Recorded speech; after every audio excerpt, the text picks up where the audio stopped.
kilobytes per second are going up. Okay, I'll take it. 880 kpbs. All right, ladies and gentlemen. I think the deep state might be trying to take me down. There are some reports of the deep state. So far, 0 dropped frames. I think the issue was I was configured in OBS for recording, not for streaming. And I don't record anymore. Trying to get on Restream so I can see if anyone's watching this fucking thing. Log out. Probably not right now. But I'm going to play a beautiful song. And then we'll talk all about politics, ladies and gentlemen. Somebody said I've got a new friend. Yeah, that's nice, baby. Those kilobytes are nice. Those kilobytes are goddamn nice. We got 0 viewers at the moment. Hopefully people will join us in just a second. In just a darn second. Let me start strumming the guitar. See if anyone wants to pop in. Let me set up all my links first, then we'll do it just a second.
What up, everybody? We're back. I'm not dropping any more frames. I should be good.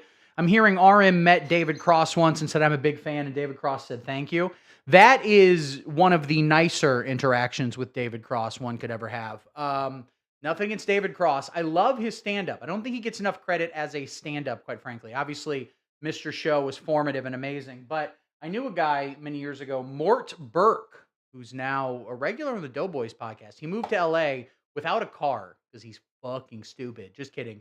Mort, who 100% isn't listening to this, and I haven't spoken to him in 15 years, 10 years, I don't know. But when we were young, we were doing stand-up in Chicago, and he was also an improv guy, and he got invited by David Cross to go on tour with him, to like talk with him. I forget which comedy special it was. He didn't open for David Cross. He did like sketches in the middle of the sets. It was very, very weird. But I overheard him have a conversation with David Cross one time. It was not particularly interesting. I would tell David Cross he was really good in Honey, I Shrunk the Kids, and see what he says to that. Good question. All right, guys, I'm going to sing a little song that the Patreon voters, Patreon subscribers and voters, they believe in democracy over at Patreon, and I respect that. I always let the Patreon subscribers choose what song I'm going to open the stream up with as people filter on in. And this week, they chose Robin, Dancing on My Own. which I like because I was recently in Sweden. That's where I was last week. I was in Sweden and I was in Copenhagen. Let me tell you something. America all the way, baby. Those countries are bullshit. All right. The problem with those countries is that their public transportation is clean and efficient. Everyone has good health care. There's good work-life balance. Bullshit. All right. You cannot. That's why they don't make any good music over there. Aside from this and the Hives and ABBA, they are obsessed with ABBA. I did like a tour of Stockholm, like city, and the tour guide's like, "You see this point right here? This is where Bjorn stood for the Rolling Stone cover photo." And everyone just goes, And I said, "Hey, just one question, maybe stupid. Who the fuck is Bjorn?" And he goes, "Bjorn from ABBA, like they were the fucking Beatles or something." Forget the name. Bjorn Frigga was one of them. I don't know. They love ABBA over there. ABBA truly are the Swedish Limp Bizkit in many ways.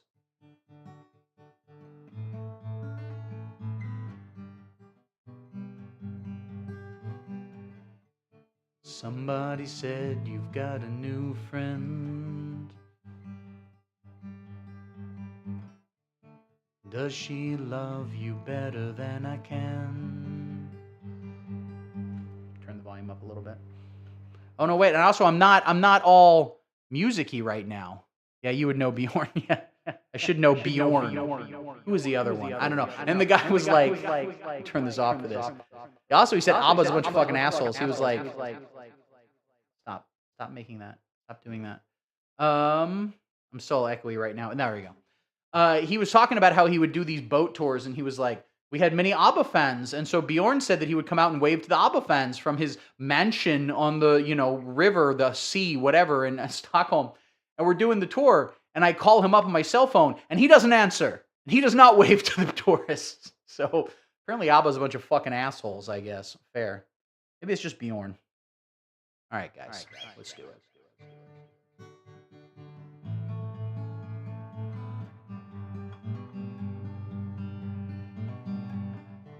Somebody said you've got a new friend.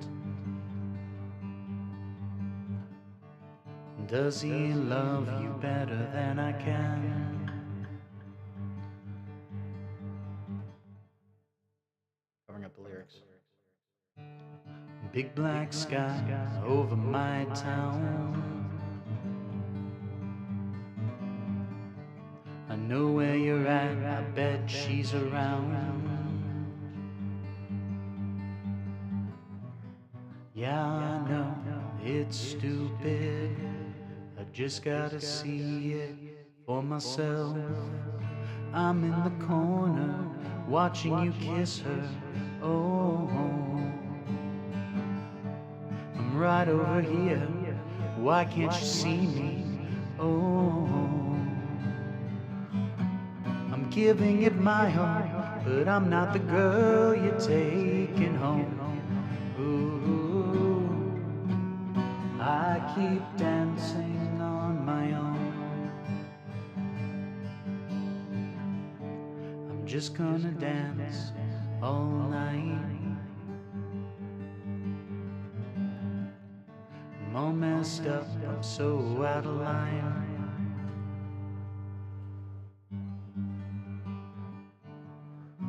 Stilettos and broken bottles, I'm spinning around in circles. I'm in the corner, watching you kiss her. Oh, I'm right over here, why can't you see me? Oh, I'm giving it my all, but I'm not the girl you're taking home. I keep dancing on my own. So far away, he goes, so far away, but still so near. The lights go down, the music dies, but you don't see me standing there. I just can't say goodbye. I'm in the corner, watching you kiss her. Oh, I'm giving it my all, but I'm not the girl you're taking home. I keep dancing on my own. I'm in the corner watching you kiss her. Oh, I'm right over here. Why can't you see me? Oh, I know it's stupid. Just wanna see it for myself. I keep dancing on my own.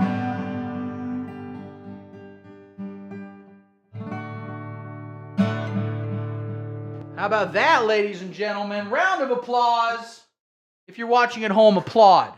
I demand you applaud. How we doing, everybody?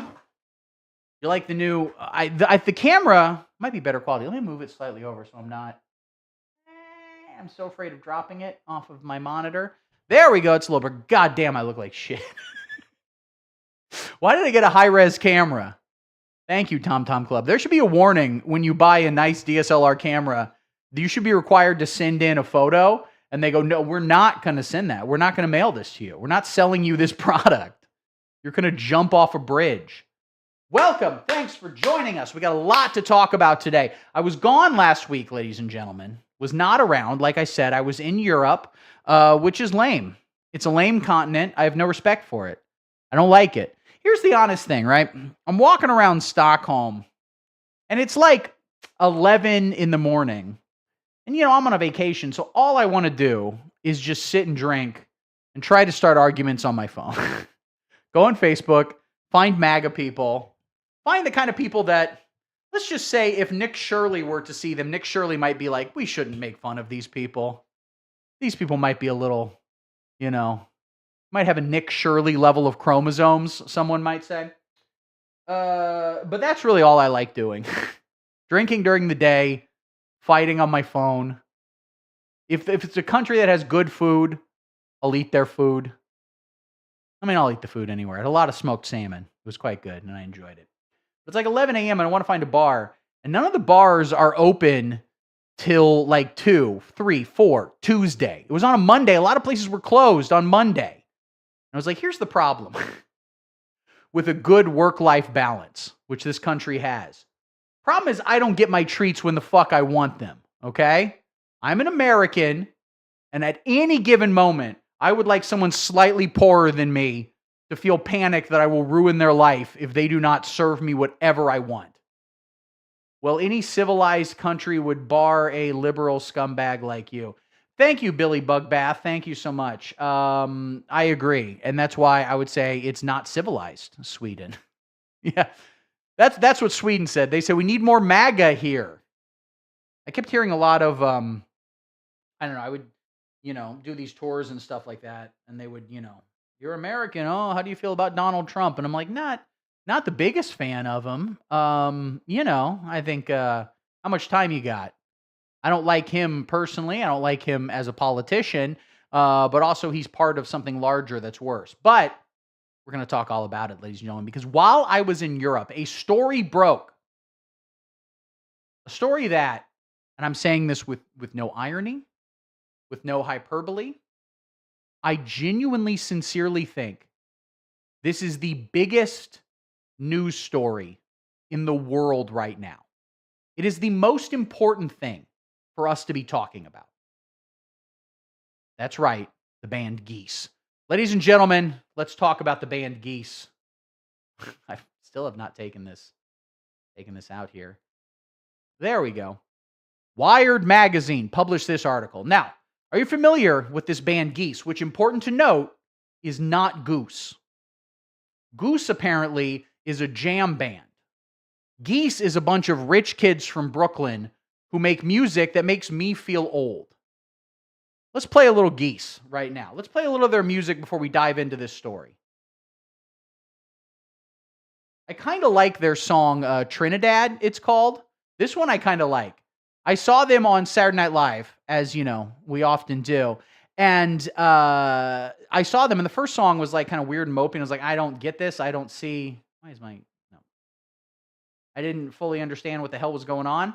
But then they played their second song, and it was also kind of weird, mopey, and slow. I'm like, what the fuck is happening? And then, of course, The guy just started screaming, "There's a bomb in my car!" And I was like, okay, I can fuck with this. I'm trying to find a version of it that will not get me demonetized or whatever it is. Live in Detroit. Detroit's a good place to scream, "There's a bomb in my car." Let's listen to a little Geese, ladies and gentlemen.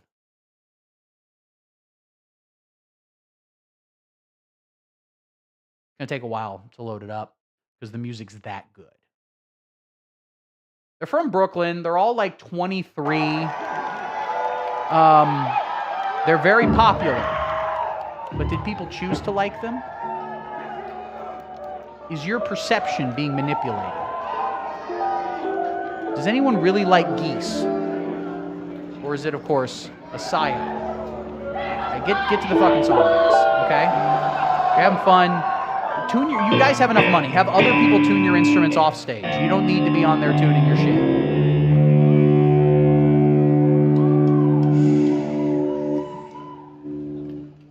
They're a bunch of like New York prog jazz kids, and so all their songs have weird time signatures and shit. Let's jump ahead a little bit.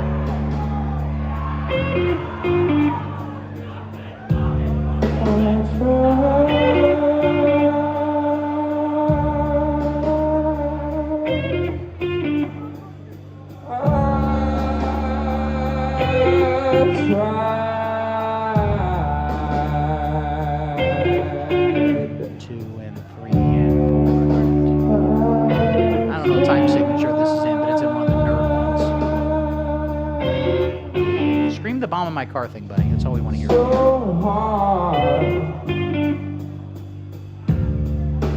I tried. I kind of like this song. Or do I?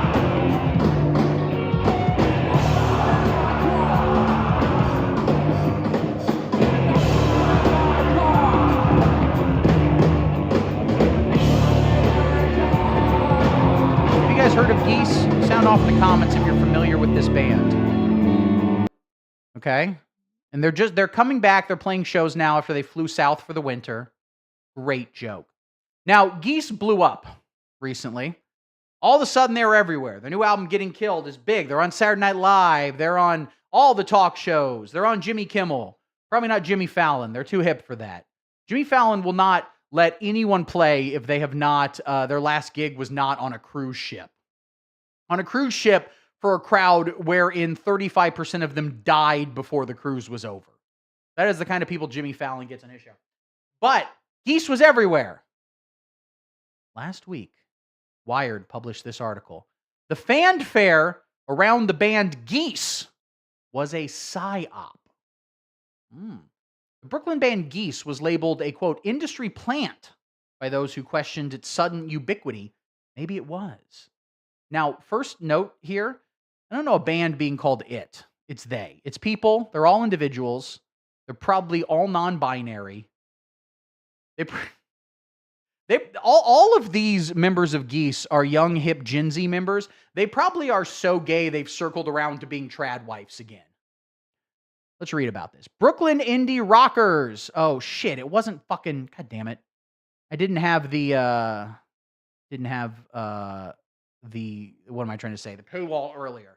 I'm going to have to figure this out. Anyway, Brooklyn indie rockers Geese shot to the heights of rock and roll fame at the end of 2025. Their fourth album, Getting Killed, was released in late September and dominated the year's top 10 list. Their fall tour sold out almost everywhere.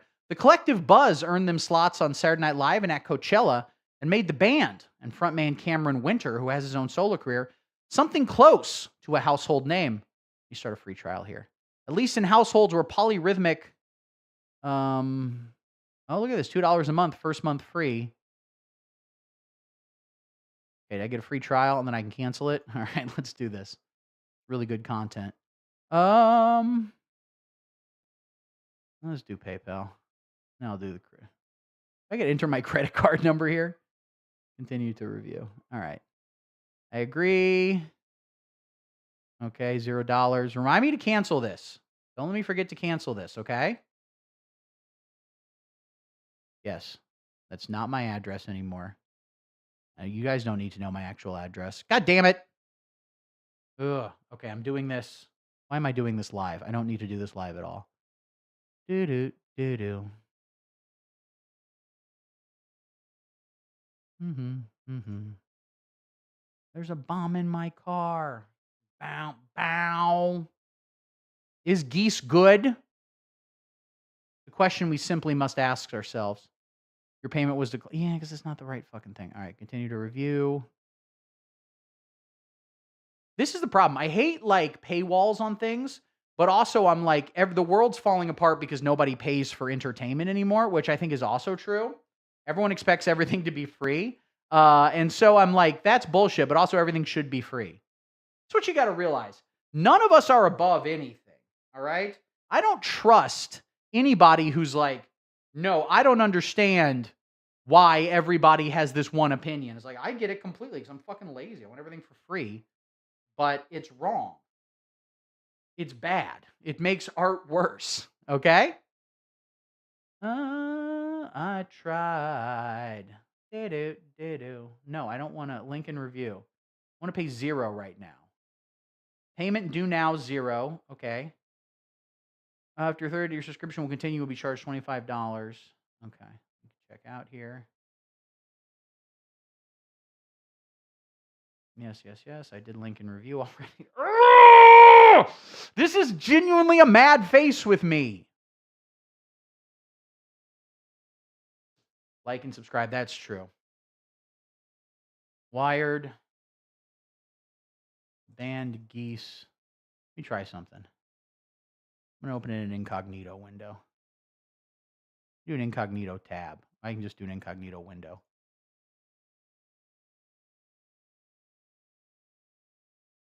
Do. Yeah, baby. Here we go. Okay. You change this here. No. There we go. Wait, no. There we go. No, I had the article and then it stopped. You've read your last free article. Okay. We're going back. And we're going to talk about Tucker Carlson a little bit later. There's other stuff. Band Geese was a PSYOP. Okay. Archive.org. Our archive. Oh, how do I do this? Tell me how I get to this. All right, this is better because this is a video. Okay.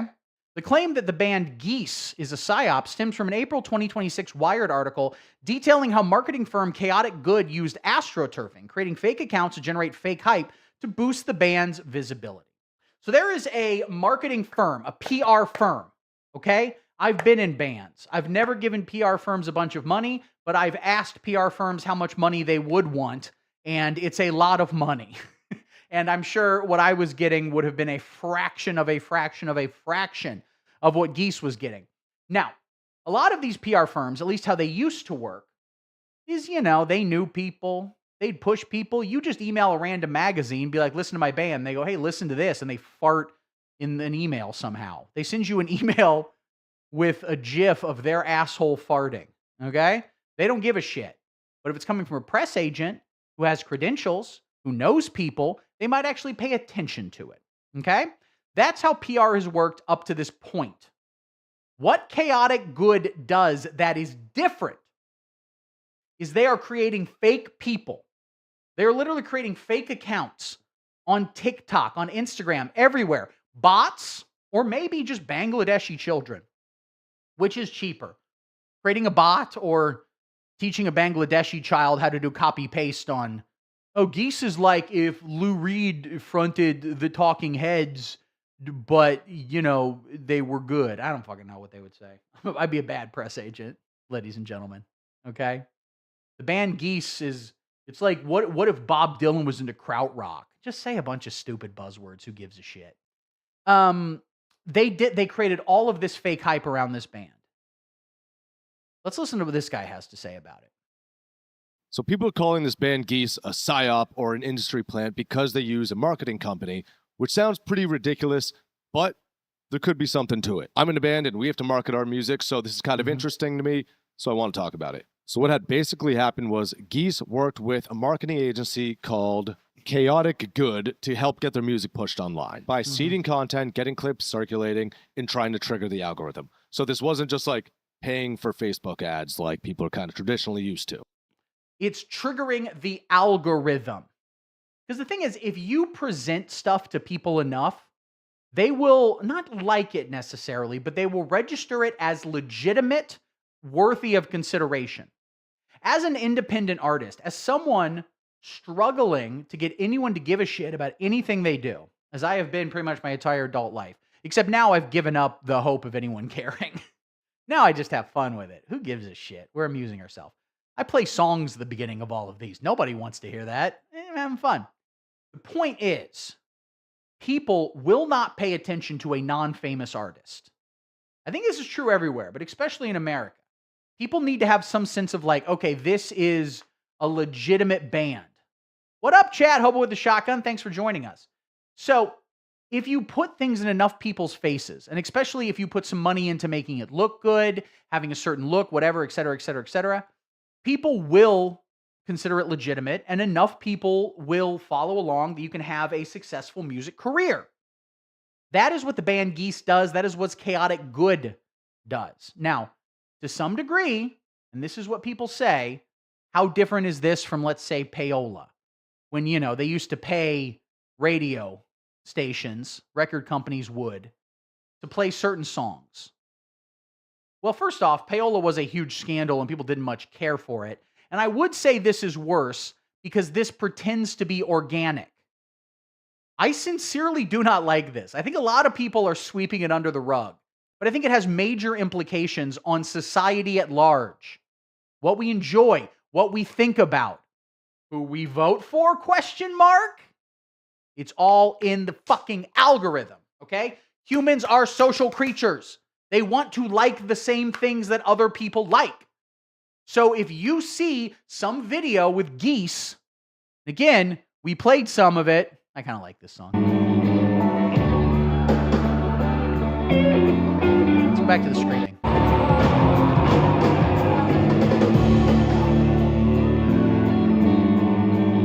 All right, it's like if Lou Reed was the lead singer of Radiohead and they were into death metal. That's Geese.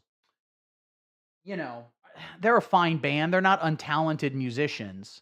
But, you can find, like, in any major American city, you can find literally 100 bands as good for all intents and purposes, But back in the day, there was the radio and there was magazines. And that's how people discovered music. And I don't want to pretend like everything was pure and innocent back in whatever, the 90s, the 80s, the 70s. Everyone's always been obsessed with fame. I'm sure, every fucking punk zine writer in the 90s who was like, Green Day sucks. If Green Day came to their shitty basement, they'd let them play and give them free beer and be like, hell yeah, we love you. It's always been this case. There's the punk rock existed for like 3.5 weeks in 1975. That's it. It's over. Don't worry. What has happened is we've moved away from finding your music on the radio, through magazines, where again, there is the notion presented to you that this is curated. It is not organic. And it was curated. People controlled trends in different ways back then. They lost control of that a little bit with the internet. They've grabbed it. So we have these groups like Chaotic Good that are creating false fucking accounts. That's the problem. They're pretending to be real people. No bots, no fake streams, anything like that. Just like a very strategic, coordinated marketing push, which did involve creating a bunch of like fake accounts. Which there were bots. Yes, he's saying no bots, no fake streams, I guess. Not like going on Spotify and trying to like, jigger the algorithm there. Spotify's got a pretty good security. They lock that shit down. These different social media sites claim they lock things down, claim they can get rid of bots, but they can't really. They posted like generating buzz about the band, which I do remember people doing on MySpace way back. So now people are calling them fake manufactured industry plants, as if like this whole thing was like from the top down, like from the record label to like make this band pop off. Keep in mind, they have been at it since 2016. This band's like 10 years old. And the idea of an industry plant is basically this. A band that... Yeah, I would say industry plant is not the word I would use. I mean, they have rich parents who paid for all this stuff. you know? And so you're not wrong, but you're getting angry about this practice a decade too late. I think you're right. I think you're right because you're totally correct. And the damage has already been done and there's probably no going back and we can't put the genie in the bottle. Okay? Um and honestly, when it comes to like rock bands, who gives a shit? You know?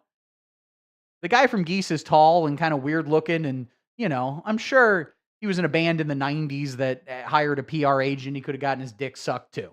Like, who cares? No one actually likes anything. Nothing's authentic. Who gives a shit? Any rock and roll band is bare minimum 50% image, bare minimum 50% the experience you get being a fan of the band as opposed to any kind of music. It's not the people who are really good at their instrument, like Wingay Malmsteen or some shit, is for fucking nerds. All right, real people like power chords and songs about how you can't get pussy or are getting too much pussy. Those are the two genres of songs that people like. But this is not.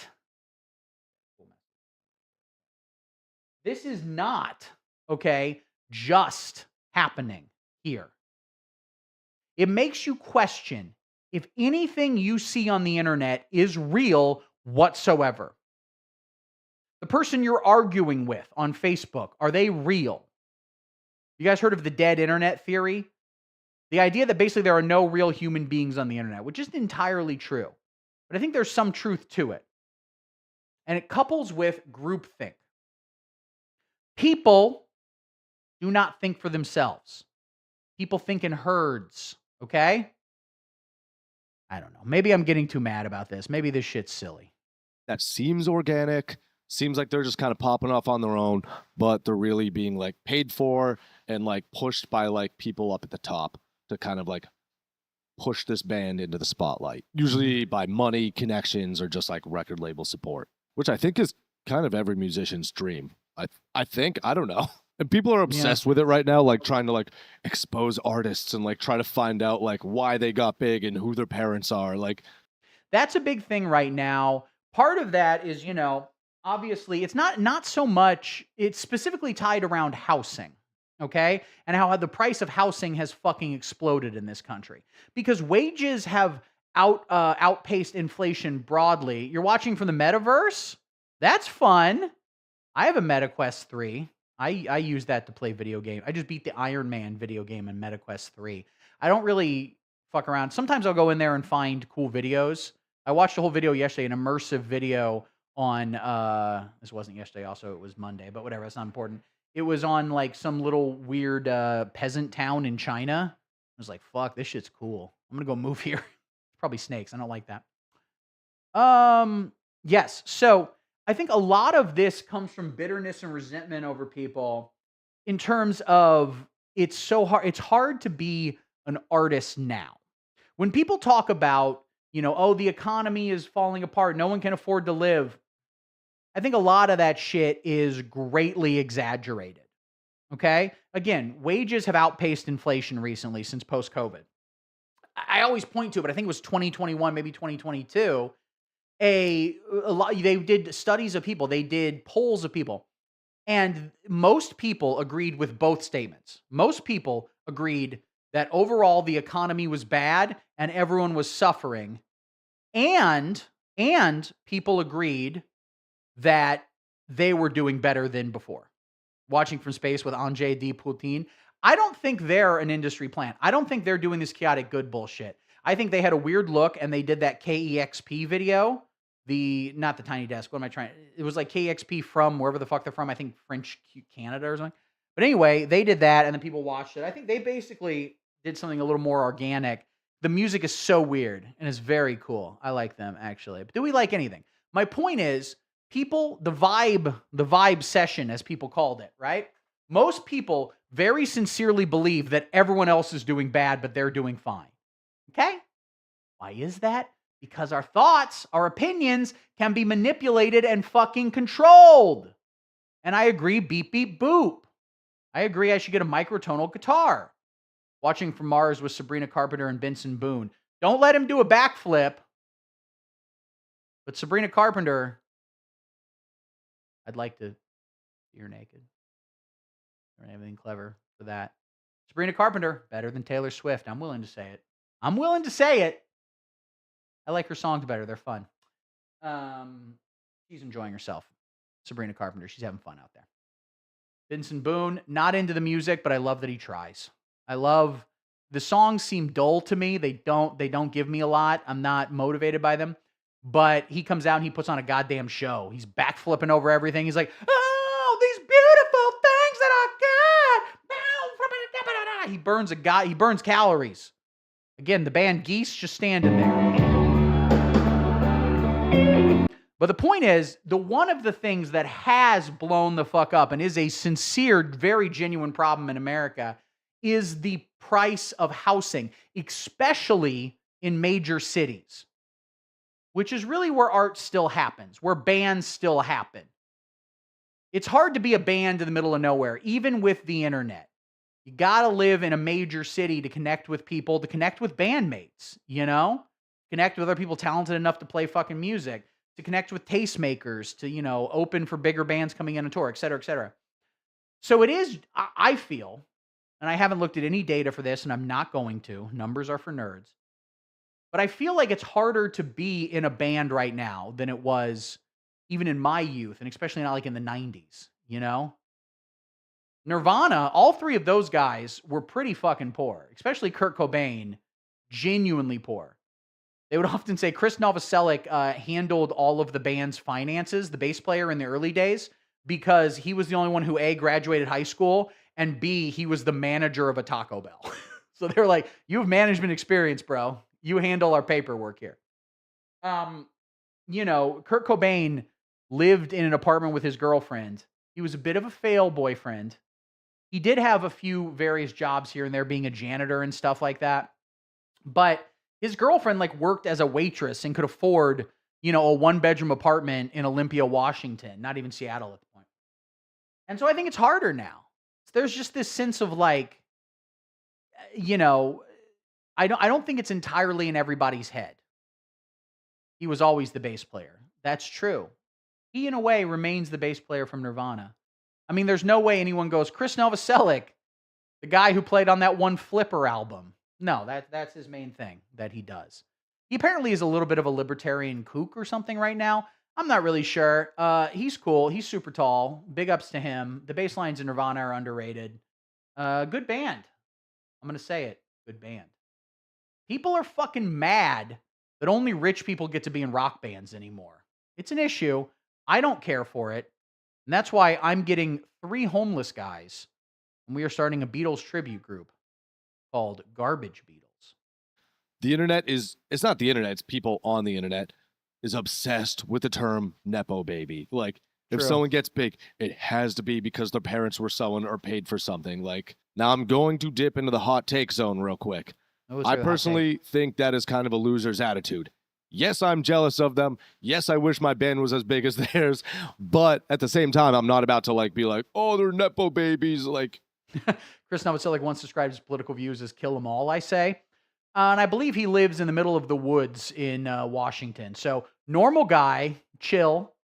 That's the thing is, back in the 90s, if you were in a band, you could make enough money to live in a cabin for the rest of your life. I mean, you could burn through all that money in one summer with a drug habit real easily. But if you're smart, you can do that. Now, in terms of having successful parents and Nepo babies and shit, that's nothing new. Not to the entertainment industry, not to the world at large. Of course, that shit happens all the time. We don't like it. You want to yell about hierarchies and whatever, I'm with you. I'm not opposed to that. But that's always been the case. Rich people always have a step up. It's easy to say fuck Geese because all their parents are rich. They're rich Brooklyn kids. And sure, I don't even disagree with that. But that's not what bothers me, okay? Bothers me is the playing with our heads that is being done in the internet age by creating the illusion of organic consensus. All of these people at the concert, do they actually like Geese? Do you actually like anything? Makes you wonder that, right? Do I like any of the bands I like? Puddle of Mud.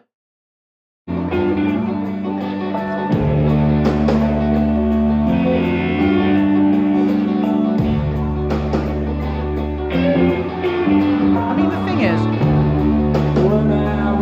it's never been easy to make a career in the arts, in the music, industry as a musician, even, harder than most. But there are poor people doing it, I think. There's still some poor people doing it. Vincent Boone, is he famous? Well, people don't know. But of course, his father was Daniel Boone, who invented that stupid hat.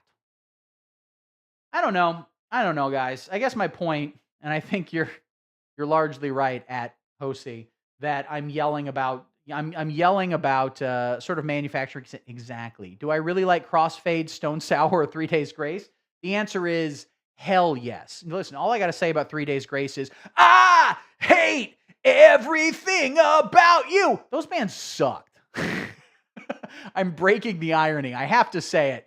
Everyone is like, oh man, rock and roll was best when I was in high school. Not me. Rock and roll was maybe the worst it ever was. I graduated high school in 2002. Let's look up top rock songs 2002. What was big that year? Okay, All My Life's okay. Okay, no, we got some good ones. I take it all back. 2002 was good. No, there were some real fucking bad ones. Okay. Foo Fighters, All My Life. I'm not even a huge Foo Fighters fan, and I wouldn't put that in like their top 10 good songs. No One Knows fucking Owns. That's a great song. Coldplay, again, not In My Place. In my place, lines I couldn't replace. Not a huge Coldplay fan. That being said, their first 2 records got some hits. Put that down. The Middle by Jimmy Eat World. That's a good song. And that's kind of the beginning of some underground stuff. Jimmy Eat World, they had a different trajectory than Geese. They're Arizona kids. You know what they did? They got in the fucking van, as Henry Rollins says. And they toured for years in the underground. This was not that record, which was called Bleed American, and then they had to change the title right after 9/11. That's true. That was not their first major label album. The first one was, I think, Clarity before, which is better. It has Blister. That song fucking owns. And Goodbye Sky Harbor. I love those songs. Jimmy Eat World's a good band. Right in the Creed era. Exactly. Creed was huge. Anyway, Jimmy Eat World just toured their butts off. And you know what? You could do that at the time. This is another great point about why it's harder to be an artist now. Because no one pays for music and people don't leave their house anymore. When Jimmy Eat World was touring throughout the 90s, you know what they would do? Gas was cheaper. So they could get a little bit more in that van and get to the next spot. But also, when they would go to wherever, Grand Rapids, Michigan, just to pull some random medium-sized city out of its fucking ass, even if they weren't a band anybody knew, if they were playing the local rock club, there would be some people showing up. And some people would buy their CDs and their shirts because they were physically there. The Napster, this is the fucking thing, okay? When, you guys remember, Metallica sued a bunch of their fans. Not a great look. But they sued a bunch of their fans for downloading their music on Napster. And at the time, everyone was like, this sucks. I hate this. You know what Lars Ulrich said? He goes, listen, guys, if we stop paying for music, if we create the expectation that all content is free, probably didn't say content, but that was the gist of it. If we create that expectation, this business is done. No one's going to be able to make money off this. And he was right. History has proven him so right. Red Hot Chili Peppers, by the way. I like Can't Stop. By the way, is boring. You know you're right. You know you're... That's pretty good. Toxicity of the City. Top mainstream rock song, 3 Doors Down. The guy from 3 Doors Down died recently. Rest in shit, bozo. I don't know. I think he was a Trump guy, but who gives a fuck? I don't know When I'm Gone. I like their Kryptonite. When I go crazy, then will you still call me Superman? Puddle of Mud, Blurry, and She Hates Me. Oh, I like She Hates Me. Met a girl, thought she was grand. Coach Ice is a great song. That's really good. It would be wrong for me to say Audio Slave better than Soundgarden or Rage Against the Machine. Rage Against the Machine and Soundgarden are both better than Audio Slave. But Audio Slave was certainly much better than it had any right to be. One of the great supergroups. The Vines. I want to get free. I want to get free right into the sun. They were poor kids from Australia. But after the Strokes got big, the Strokes, someday, everyone was like, give me 3 cute boys with a V name And the problem with it is the guy from the Vines, everyone thought he was like cute pretending to be autistic. And then they were like, no, he is a fucking mess. Let me see if I can find it. The Vines, one of the great, get free David Letterman, one of the great live TV performances. This is him live on Conan. Ride's a good song. Let's see if this is going to copyright cuck me. I hope not. Our next guests are an acclaimed rock and roll band. This song rules. I saw the Vines live at Bollinger Auditorium.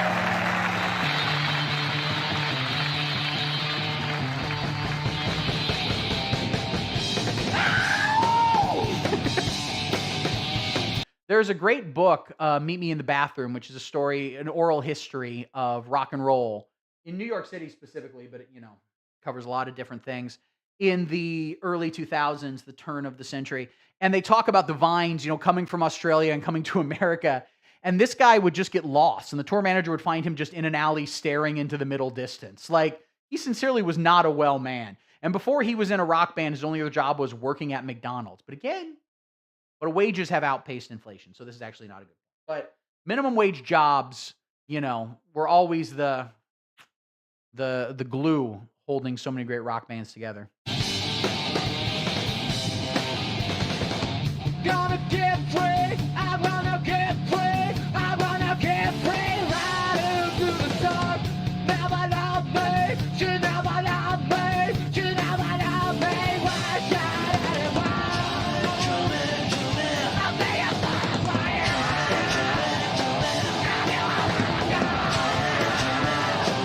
You know you're real.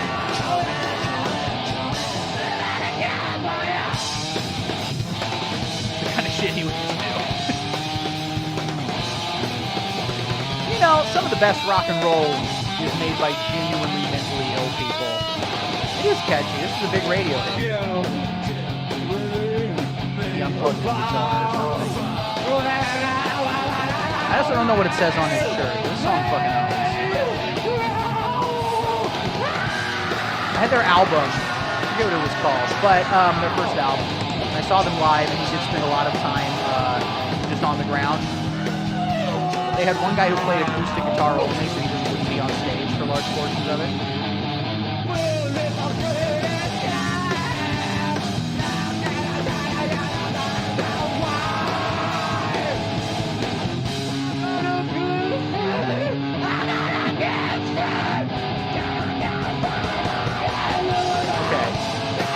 Geese, if you do a performance like this, I will take back every mean thing I've said about you.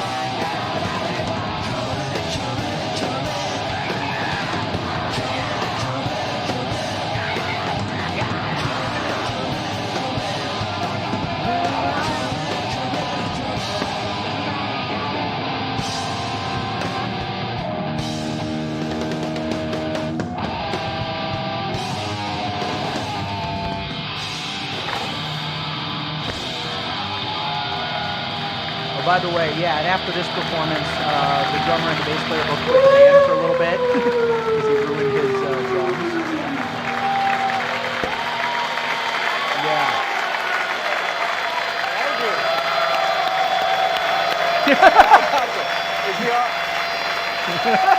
It's very cute how pleased Letterman is by all. Letterman was the best, dude. I miss him. Is he all right, Paul? Can't say for sure. To be the West Nile. The Vines. We'll be right back, everybody. SM58s, you can dent them, but they never break. You can hammer nails with that damn thing. Anyway, top rock songs. That was a good one. The Strokes, Someday. I love this. I was in a Strokes tribute band one time, and we were called the Storks, and we played a show at Reggie's in Chicago, a great rock club. And when they put it on the website, they put it on Bands in Town, and they just listed it as the Strokes. And it turns out the Strokes website also used Bands in Town to populate their thing. So the point is, my tribute band's gig was listed on the official Strokes website as their next gig, like a little 200-person cap club in Chicago. And like tickets sold out in like 5 minutes, and everyone was very, very excited. And then we're like, oh shit, people aren't going to be happy when we come out. I reached out on Twitter to guys from the Strokes to see if they'd come show up, and they did not. She Loves Me Not. Papa Roach. This is the new metal coming in. Incubus, are you in? Incubus got called new metal a lot, but they were sort of just more like alt rocky kind of post grunge stuff.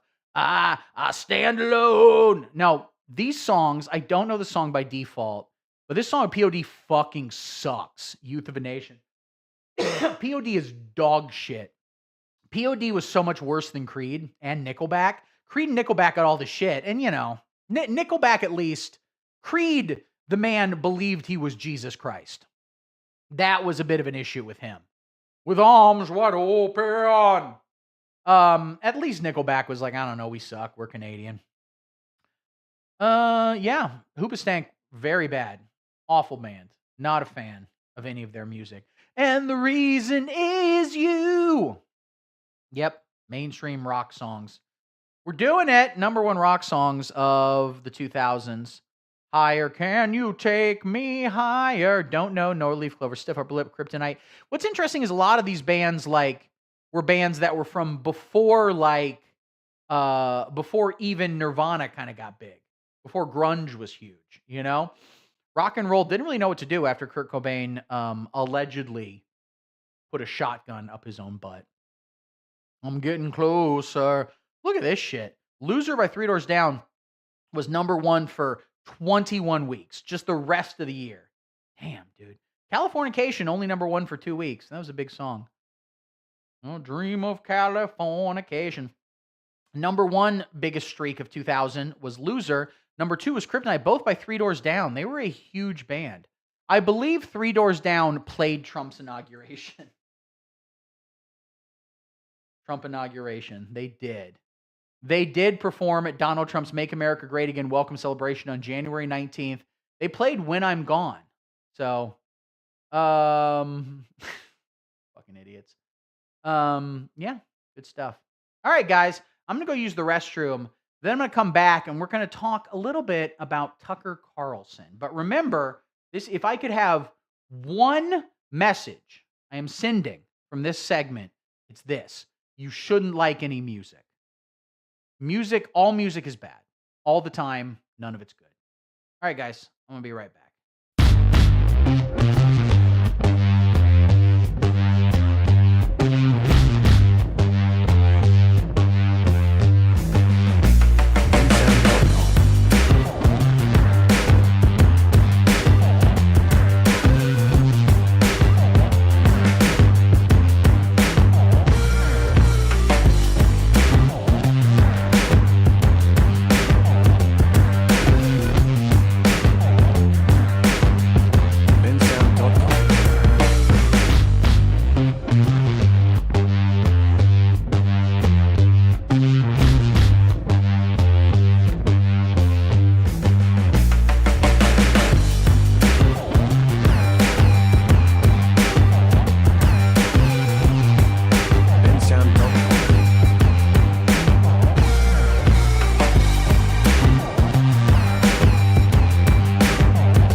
bensound.com.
bensound.com.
Oh my God. Sorry, guys. Sorry. My girlfriend came home and I had to go have a conversation with her. And, ask her, hey, what is your deal, man? Her dad left her a house in Florida. They're trying to sell, and there's all this stupid bullshit because why would anyone have a house in Florida? For the love of Christ, that's a terrible idea. Why do they call it a restroom? I never get any good sleep in there. Well, that's because you're not doing it right. The way you can fall asleep in a restroom is you have to turn around and straddle the toilet the other direction, like you're a teacher in an inspirational film. You pull the chair around, you sit down on the toilet, then you take a bunch of propofol. Is that what Michael Jackson was taking? Michael Jackson movie coming out this weekend. I have no interest in seeing it. Apparently, it ends right before he molested a bunch of kids, which he might not have done. I know we're like this. I always believe the accuser, and I'm not saying he didn't molest a bunch. He might have molested a bunch of kids. That's entirely possible. He did that. I don't know. And there's some weird things about the story. I don't know. Don't even get me started. Don't even get me started on that. Why was I talking about Michael Jackson? The fuck? I forgot what tangent. Listen, guys. I agree. Best viewers, punktrue.online. Secondary Q. I will not. That's an agent of chaotic good right there. The company that bought Geese all their fans. I kid. I joke with you. Ladies and gentlemen, let's talk about Tucker Carlson. I'm never getting rid of this. It's so cute. I feel like my cheeks are less fat right now. Is that true? I don't know. Tucker Carlson. Here's an important thing to remember. You can't cuck the tuck. You can try. You cannot cuck the tuck. All right? Tucker Carlson is a rich, fancy boy who pretends to be a manly man by wearing flannel. That's his big thing. He wears flannel. And yeah, you guys know who Tucker Carlson is. He recently came out and said the following. You and I and everyone else who supported him, you were By the way, the you he's talking to here, the I is himself. That's how pronouns work. Pronouns woke? Question mark. He's apparently talking to his brother right here. Tucker Carlson has a brother, which is very weird to me. It's odd to me that he comes from family, even though I know, his dad married into the Swanson frozen foods empire, and he grew up as the world's fanciest boy.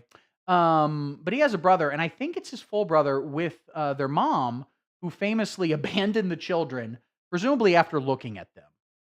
Presumably, Tucker Carlson immediately started saying words, and he goes, listen, doing a Tucker Carlson impression is just ripping off Nick Mullen's Tucker Carlson impression, which Jeremy Culhane already ripped off on Saturday Night Live, so I can do it too. Old Buckley. Exactly. Tucker Carlson turned 3, and he said, used to be getting milk right from the titty. Not anymore. Now I have to get baby food. Need it. What's going on? What's happening? Why is this? Why do they want this? But his mom abandoned them, and a lot of people say that has influenced his behavior and his quote-unquote hatred of the left. Maybe. I just think he's completely soulless. I think that he is intelligent, talented, and uniquely devoid of any shame. But he's a very good propagandist. He's very good at seeming sincere to fucking morons. Like, look, there are people who buy this shit. I think it was Cenk Unger, Chunk Yogurt from the Young Turks, was like, we need to welcome Tucker Carlson in. Of course. We need to welcome him on our side. No, you don't. He is not. He doesn't mean anything that he's saying right here. speeches for him. I campaigned for him. I mean, we're implicated in this for sure. Yes. It's not enough to say, well, I changed my mind, or like, oh, this is bad, I'm out. It's like in very small ways, but in real ways, you and me and millions of people like us are the reason this is happening right now. Yes. So Unk Yogurt. That's his brother, who might have a worse face. His brother looks like someone left Tucker Carlson out in the sun. Tucker Carlson's brother looks like if Tucker Carlson's face was made of sun-dried tomatoes. It's kind of gloopy. Like a pumpkin that's been out too long. See, but again, Tucker has a real talent. Just his pauses, his sort of like, like he's very good at propaganda. Here's the real fucking scary thing, ladies and gentlemen. Tucker Carlson runs for president, and some people are saying he might. If Tucker Carlson runs for president, I think there's a non-zero chance he could win. I'm not saying 100%. The deck is stacked against Republicans right now. But 2028's a long way away, and God knows there's nothing the Democratic Party loves more than pulling defeat from the jaws of victory. So fuck only knows. But I think of everyone on the Republican side, I think Tucker Carlson has the best chance of winning. And this is what scares me, because he's jumping off the Trump train now, because Trump's not popular, because he is a morbidly obese, senile pedophile. And again, the chaotic good, the PSYOP, they just pressed that PSYOP button as hard as they could in November of 2024, and it worked. That was Trump's highest approval rating, November of 2024. It wasn't because of like policy or any of the bullshit. It was partially because, again, everybody thinks everything's too expensive as a result of a PSYOP being done against you. Actually, everything's free if you just steal it. Do it. But there's that. Then on top of that, what really got Trump over the finish line, I think, is they made him look normal. All right? It was a two-pronged PSYOP. It was make the Democratic Party look terrible, which, quite frankly, the Democratic Party helped quite a bit in. Joe Biden, I don't even got the fucking time to get it. And then, so make everyone hate the Democrats and not want to support them. And then, at the same time, make Trump seem like a normal, balanced choice. Make it seem like, hey, he's just a cool guy. He didn't try to do a coup of the government. Some people did a walking tour. Who cares? Plus, who hasn't taken a shit on Nancy Pelosi's desk? Come on, you get every 8th grade class that does a field trip to DC does it. Now, Trump, not popular. They're not pressing the button for him. And so people like Tucker Carlson, people who are smart, are jumping off now. But it's also tough, because when you jump off, You run the risk of Trump calling you out. And Trump, even now, in his diminished power, still has a cult. He still has people that support him. Tucker Carlson's playing a fucking tough road here. But he's making bold choices. So I do think it's like a moment to wrestle with our own consciences. How does he not laugh at this? This is the most patently absurdly insincere thing I have ever heard in my entire fucking life. Smart people like Alex Jones. Are you saying Alex Jones is a smart person? Like smart people like Alex Jones? Or are there smart people who like Alex Jones? I'm not convinced that second one's true. I'm not convinced either one of those is terribly true, to be honest with you. Alex Jones is a talented broadcaster, but he's not a talented propagandist in the same way that Tucker Carlson is. Because Alex Jones is very good at being captivating. He has a good voice. He can create good radio. But he's not good at appearing sincere. Which again, this seems very insincere to me, but it seems to work. Tucker Carlson was doing this exact same shit. You know, he was saying he was against Trump then, but whatever. What he's saying doesn't matter. He's just pushing out the content. The audience are very stupid. They're functionally 4 years old. And they just like the sounds of a sincere man's voice, and they believe he is sincere. He was doing the same thing on Fox News, and it was the #1 cable news show in the goddamn world. Okay? He's good at what he does. Do not underestimate him. We'll be tormented by it for a long time. I will be. And I want to say I'm sorry for misleading people. It was not intentional. That's all I'll say. You and I and everyone else who's... It was incredibly intentional. First off, we know for a fact because the Dominion lawsuit, at what got Tucker Carlson fired from Fox News, in that Dominion lawsuit where Fox News was in a tough spot because they had to repeat what Trump said because their viewers wanted it and because Trump wouldn't go on anymore unless they just slavishly sucked his fucking knob off. They would say, oh, Dominion voting was rigged. Cheating, 2020 was rigged. And the whole thing to me, by the way, there are people who will be like, actually, look into 2020, it was rigged. I'm not going to look into it. Here's all you need to know. Donald Trump said it was going to be rigged. He always says it's going to be rigged. He says every election is rigged, including the ones he won. He won the popular vote in 2024. After, people forget this, early on election night, he was going, it's all rigged, it's all rigged. And then he just stopped when everyone was like, oh, we're actually going to win this. They clearly were like, all right, we're going to get a couple swing states. Maybe we can take this up to the Supreme Court. Maybe if we fight enough, we can yada, yada, yada. But then they were like, oh, fuck. Every time Trump's won the presidency, he's been surprised by it. And everyone around him has been surprised by it. But in 2016, he claimed it was rigged. In 2024, he still says it was rigged. He always says it was rigged. So it's a pretty big coincidence if they actually rigged it when he always says that. Okay? But Dominion filed a lawsuit against Fox News, and they settled it at court for like $1 billion or something. It was crazy. But part of discovery was a bunch of leaked text messages. All right? And Tucker Carlson was literally texting people just going like, I hate Trump. What did he say? Let me look it up here. Tucker Carlson leaked Trump texts. No, at one point he was like, which actually made me think that he believes this white nationalist shit more than I thought he did. I thought he was completely full of shit. But there was a leaked text where he goes like, I saw a bunch of white kids beat up a black kid today. That's not how white people act. That's not how white children act. So I think he does have some degree of sincere, insane white nationalist beliefs. But again, he's not stupid. And people who are not stupid hate Donald Trump. J.D. Vance isn't stupid. He hated Donald Trump. And all these text messages came out.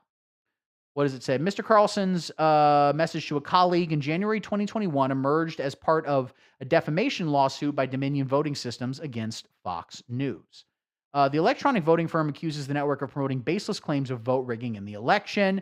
Fox News, blah, blah, blah, blah, blah. Look at this text right here. This is a good one. We are very, very close to being able to ignore Trump most nights. I truly can't wait. I hate him passionately. You know, so maybe there is some degree of sincerity in his little pivot right now. Maybe he really does genuinely, you know, and he doesn't regret getting people to vote for Donald Trump. He doesn't give a shit any of that. But he hates him, like, personally as a human being. That's the last 4 years. We're all pretending we've got a lot to show for it because admitting what a disaster it's been is too tough to digest. But come on, there isn't really an upside to Trump. That's what he said. He very openly hates Trump. There were other text messages where he's like, yeah, the election wasn't rigged. We have to make this shit up. He's lying, and he knows he's lying. But he is fighting with someone who I might hate even more, who might be even less sincere. Let's watch it. Here's Patrick Bet David on his podcast a day or two ago. Watch this. I don't know. Sound off in the chat. Who is a less sincere human being? Who would you trust more, less, whatever? Tucker Carlson or PBD? Patrick Bet David. The real problem with Patrick Bet David is doing an impression of him is a hate crime, just to begin with. Why Catholics, have this issue with Jews. It's a hell of a way to start a sentence. Sir, I asked you where you thought you were going to be in 5 years. This is a job interview. I don't know why Catholics have a problem with Jews. You know what it is. They have this, I don't, listen, I get the Jews have issues with Christians, and they'll make fun, and they'll say stuff like, oh, your Jesus is going to do, they'll say, well, he was a Jew anyways, right? Yeah. But then, one of the things is Patrick Bet David is definitely stupider than Tucker Carlson. I don't think Patrick Bet David is a particularly intelligent person. He has some skills as a con artist, but he's very stupid. So I don't think he understands what he's playing with when he does these kind of like, a lot of people don't know what the fuck they're playing with when they get into Jew talk, by the way. And there's a lot of Jew talk right now because Israel ain't making anybody's life fucking easier. Okay. I got no kind words to say to the government of Israel. But I think people need to be real careful when they start talking about Jews or even like Zionists. And I understand Zionists and Jews are two separate things. TB Dum Dum. Very true. Patrick Bet Dum Dum. They're two very separate things, Zionists and Jews, but you got to be careful. And I don't like policing language shit, but I kind of think the Jews get an exception. Why? Well, jesters at, the last 2,000 plus years of history. Okay? So Patrick Bet David is, doing these like, Catholics and the Jews and blah, blah, blah. And I think the bigger context of this is he's defending Trump because he'll always defend Trump. Because again, he's not as bright as Tucker Carlson. He's still milking the Trump teat because that's still working for him. Tucker Carlson can see the writing on the wall. At least I think. Maybe. We've counted Trump out before. We'll see. But regardless, he is still doing this Trump tweet. And Donald Trump, because he's really good at politics, has picked a fight with the Pope, with the Chicago Pope. Although, and I do respect this about Donald Trump, he goes, I don't like the Pope. I like the Pope's brother. He's a MAGA guy. And I love the Pope's brother. He's a Chicago guy. We love him. But so he's defending Donald Trump by saying Catholics are bad and gay, I guess. I'm not sure exactly. Catholics have that issue with Jews. And they act like, they're all innocent. Very and true. everything. And when you look at Catholics, the amount of centralized power they have. Centralized. If you know what the total Catholic population is worldwide? It's like 1.213 billion. Jews are 15 million. 15 million. But Jews are What if he goes, Jews are 15? 15 guys. There are 15 Jews in the world, and they all hang out at Katz's Deli. Centralized. Meaning, Jews don't have somebody they listen to that says, hey, you better do this. Catholics, God forbid you say something about the Pope. They're like, hey, man, listen, who is that Pope figure in the Christian community? We don't have one. No. If I ask you right now who's the Pope in the Christian community, you don't have somebody to look at. Who is a witch pastor? Yeah, exactly. No, they don't. Well, everyone knows the Pope in the Christian community is, of course, Benson Boone. Or Kevin Sorbo. That would have been a better answer. Is Kevin Sorbo an evangelical? Also, great freeze frame on Patrick Bet David right there. Like, they have a guy, Rob, whose job it is to pull up stuff on Google, and he's always doing a bad job with it. So he'll put it up every now and then. We'll be like, no, don't do that. Go down. Look up. Go down. They don't put any preparation into this, which I respect. We don't have one. It's an independent network. It's just the Bible. So if you It's not look at interpreted. only Catholics and Muslims have somebody that they look at as their supreme leader, like, you got to go to. Is he saying the Ayatollah is who the Muslims look at? Also, I thought he was an Ayatollah guy. He's from Iran, obviously, which does make it a little grosser, his dick riding for Trump over, like, fucking, going to war with Iran. Iran, I don't know. And listen, there are plenty. Here's the thing. Plenty of criticisms of Iran. I don't like religious theocracies. A lot of things I don't like about that country. Don't get me wrong. I am rooting for them in this war. I am on Team Iran for this one, okay? Somebody, but even more, it's Catholic. Well, there's Not only even- two theocracies in the world: Catholicism? Islam. I'm sorry, the Islamic Republic of Iran Yep. and the Vatican. Yeah. Those are the two major so- theocracies. Fuck. Oh, I don't like that. That creeps me out. That little laugh he does there. Let's see what they're laughing about. Adam might be right about that. I bet the comment section, everyone just goes, interesting point. Adam put a gun in your mouth. They hate Adam so much. So actually, the Vatican is very much like the Nazi Iranian government, the theocratic government, the mullahs. It's all basically the same. They've got the complicated dress. They hate the Jews, as Patrick Bet David just said. Catholics have a problem with the Jews. A problem with the Jews. It's slander. See, that's the fucking talent of Tucker. Just that little pause. It's slander. Can't forgive what Iran did to Salman Rushdie. Were they the ones who did it? They called the fatwa on him? Because I think he wrote a book. Yeah, I'm not a big fan of Iran. I'm not a big fan of fatwas. I'm not opposed to getting one. I think it helps Salman Rushdie get a lot of pussy. I don't, maybe if I could crowdfund enough money to get a Super Bowl commercial, 30 seconds, where it's just me dressed as the Prophet Muhammad jacking off. I'd get killed in a painful, deadly, violent way. Maybe I'd have sex one time before that, which would be worth it. Tucker Carlson talks. It's like a Pixie song. He's so good at the dynamics, the loud, soft. He's good. Now, I don't believe either of these men care about anything they're saying.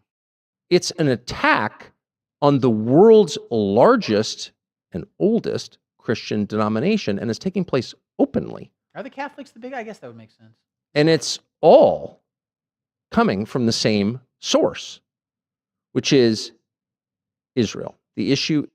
Now, I'd imagine Patrick Bet David is funded by Israel. We know Israel puts a lot of money into these things. Tim Pool met with Benjamin Netanyahu at the White House. And then someone reported it, and Tim Pool was like, I thought we were following Chatham House rules, which is probably not a thing, or maybe something he Googled and is using wrong. Who knows? We know Benjamin Netanyahu's 19-year-old son lives in Miami. He is conscription age. He could go kick Palestinian babies in the face if he wanted to, but he's not. He hangs out in Miami and watches all these dumb right-wing influencers all the time.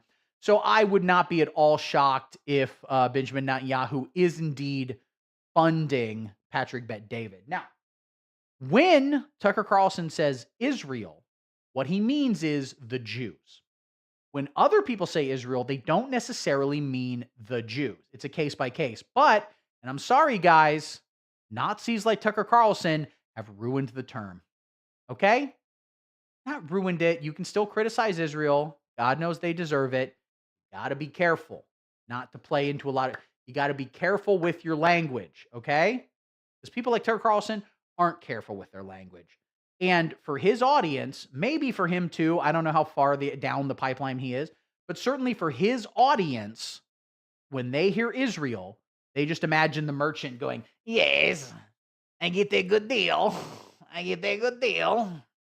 Doing Borat, who hated Jews. Maybe the Jewish voice is more this. Let's do a segment of just racist voices, okay? Give me an ethnicity in the comments that you want me to do a racist voiceover. What if I do Chinese doing the happy merchant? Oh yeah, I get good deal. Okay, we're stopping this. We are stopping this right now, all right? We need to make it less racist, so let's play Tucker Carlson. Is Israel. anyone who supports the Netanyahu government, not Israel as a concept, not all Jews. No, the Netanyahu He means all Jews and he means Israel as a concept. government, anyone who ratifies every decision, no matter how violent or grotesque or genocidal of the Netanyahu government, those are There the is good always people. blackface. And anyone who doesn't is a Nazi. And by the way, their religion itself is a Nazi religion. It's inherently anti-Semitic religion. So Tucker, it's interesting. So I never thought I would say this before, but they're not being fair to Adam. Adam didn't say that, okay? Because Adam said the only two theocracies in the world, okay, are the Islamic Republic of Iran and the Vatican. Is that true? I think so. I really don't know, to be entirely honest with you. I'm very stupid. I don't know anything about geopolitics. I'm not going to learn anything about geopolitics. I'm relatively sure South America is that way. Actually try to point myself in the right direction. Anyway, but it was Tucker Carlson who said it was a Nazi, that Iran was a Nazi religion, quote unquote. Even if we accepted that they're a Nazi religion, Adam did not say that the two theocracies were equal in worth. And in fact, if you were to ask him, I'd be willing to bet a lot of money that he would not say that and would say the Christian one is much better. Which, you know, I might agree with, but it's not a competition. God knows the Catholic faith has got enough problems. All right. Stopping the Catholic Church. You need to stop molesting kids. All right. And start molesting adults. I'm available. Give me a call. Where's my, I think my fucking mouse just stopped working. I only play this video while I charge it. Interesting. I watched this video a few times, and respectfully, I want to respond to you because you're a formidable voice. Whether I agree with you or not, you're somebody that's very good at getting your message out there. And I think at this point, you know, if there's anybody that believes in your ability, it's a guy like this who, after I sold my company, offered you a $100 million contract. I even went on your friend Megyn Kelly's show when I announced it, and she was asking. You remember that? It was after Tucker Carlson had gotten fired. He says, after I sold my business. I don't know the full story of his business, but is this the right cable? Yeah, it's the right cable. I don't think he, maybe he sold his business. I don't know his whole deal with that stupid multi-level marketing. But he said, like, I offered Tucker Carlson $100 million, which he probably didn't have. And if Tucker Carlson had actually taken him up on it, who knows what the hell he would have done. But I don't, but he did that as a publicity scheme. I think largely. There we go.